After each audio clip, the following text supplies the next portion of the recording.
Friends, welcome back to my YouTube channel. तो आज का हमारा टॉपिक है वन वे फ्री ट्रेड। ये किस समय हुआ था? ब्रिटिश ईस्ट इंडिया कंपनी जब इंडिया को रूल कर रहा था तब हुआ था। चलिए आगे बढ़ते हैं हमारे वीडियो पर। तो सबसे पहले अगर आपको हमारा वीडियो अच्छा लगे तो लाइक, शेयर एंड सब्सक्राइब ज़रूर कर देना। चलिए आगे बढ़ते हैं। तो पहले हम लोग जो पढ़ेंगे वो था बैकग्राउंड। तो बैकग्राउंड क्या था? ये जो सिस्टम था वन वे फ्री ट्रेड, ये जो पॉलिसी था, तो इसका बैकग्राउंड क्या है? इसके बैकग्राउंड में हुआ ये कि ब्रिटिश ने अपना पावर जो था इंडिया में वो कंसोलिडेटेड कर लिया। मतलब कि पहले तो ट्रेडर्स थे, उसके बाद रूलर्स बने। तो रूलर्स जब बने तो उनका तो जो पावर था वो कंसोलिडेटेड हो गया बैटल ऑफ बक्सर के बाद। ठीक है, they have already got the control over all the provinces of India. It was the time to bring policies that would be profitable for Britain. मतलब कि जो जो प्रोविंस था, जैसे मराठा था, मैसूर था, ये वॉर्स से, मतलब कि डायरेक्ट वॉरफेयर से इनको जीत लिया। मैसूर था, मराठा था, इनके भी वॉर्स हुए थे। Anglo Maratha war, Anglo Mysore war, उसके बाद आया था एंग्लो सिख वॉर। ये सब हो जाने के बाद और तीन जो पॉलिसीज़ थी वो था subsidiary alliance, doctrine of lapse और डायरेक्ट वॉर्स। इन तीन पॉलिसीज से उन्होंने मतलब कि लगभग पूरा का पूरा इंडिया जो था वो मतलब कि कंट्रोल में ले लिया था।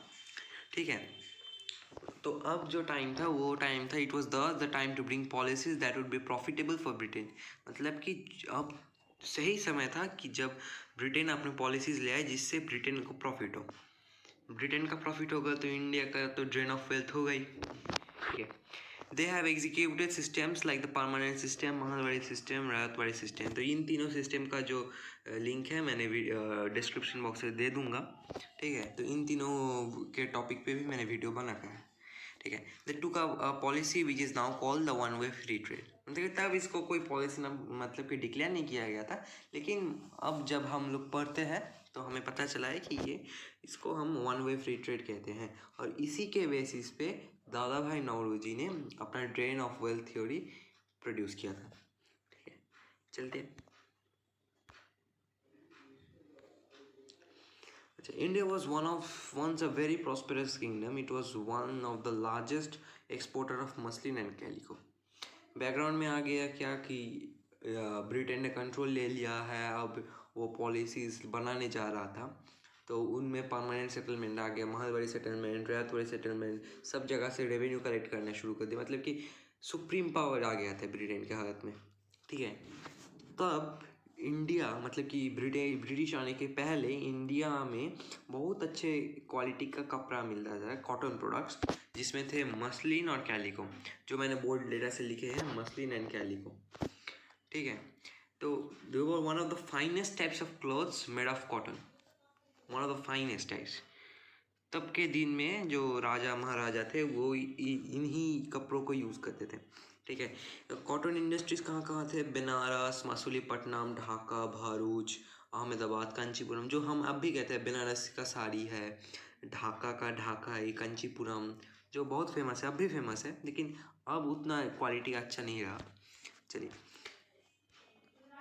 the officials of the British East India Company were basically traders, so the policies were directed towards maximizing their profit. मतलब वो तो आए थे ट्रेड करने के लिए, ट्रेडर्स थे, इकोनॉमिक पॉलिसीज लाएंगे ऑब्वियसली।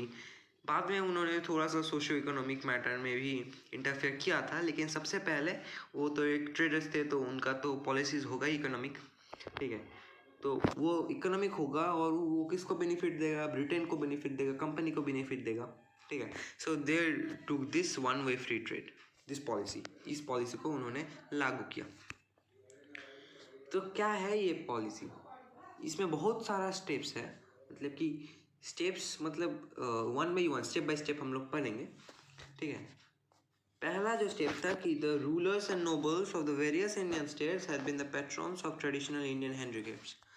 मैंने जो बोला कि रूलर्स जो थे, जैसे कि पंजाब, मराठा, मैसूर, ये सारे के सारे प्रोविंस, मुग़ल कोर्ट जिसका अभी एबोलिशन हो गया था ब्रिटिश के आने से, तो ये सब प्रोविंसेस के जो नोबल्स थे और मतलब कि हेड थे, रूलर्स थे, तो ये लोग इन कपड़ों को पहनते थे, इनका यूज़ करते थे।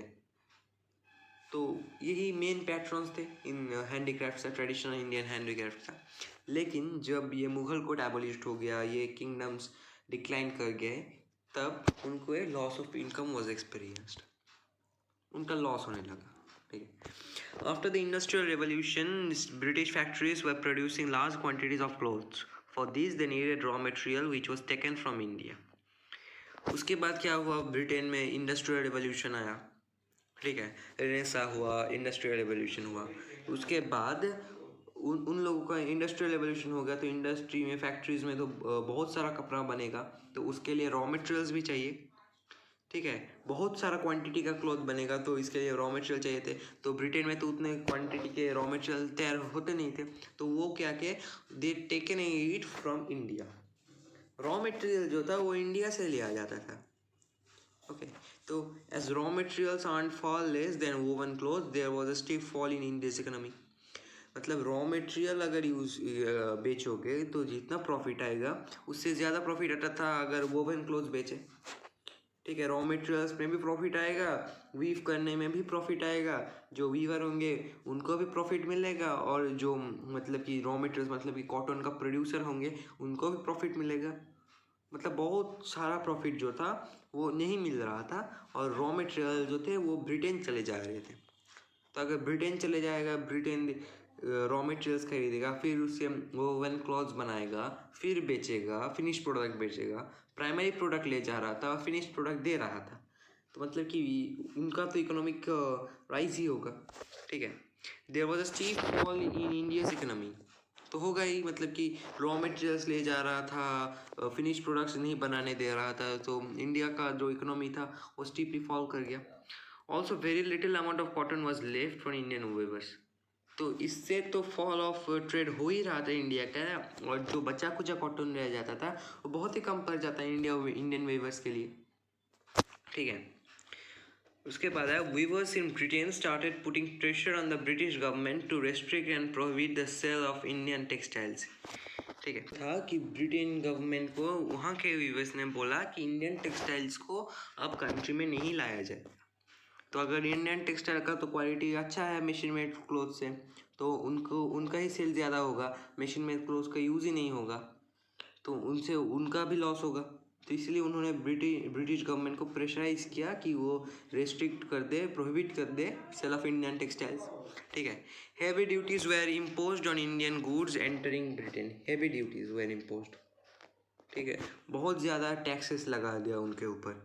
तो ये तो एकदम से डिक्लेयर नहीं कर सकते थे कि आपका इंडिया का कोई भी प्रोडक्ट नहीं आएगा या ब्रिटेन में, तो उन्होंने क्या किया, हेवी ड्यूटीज़ मतलब कि बहुत सारा टैक्सेस लागू कर दिया उन पर। तो क्या हुआ, ब्रिटेन का जो मशीन मेड क्लॉथ था वो कम दाम में बिकेगा, और इंडिया का जो क्लॉथ था वो बहुत ज़्यादा दाम में बिकेगा, तो लोग खरीदेंगे नहीं।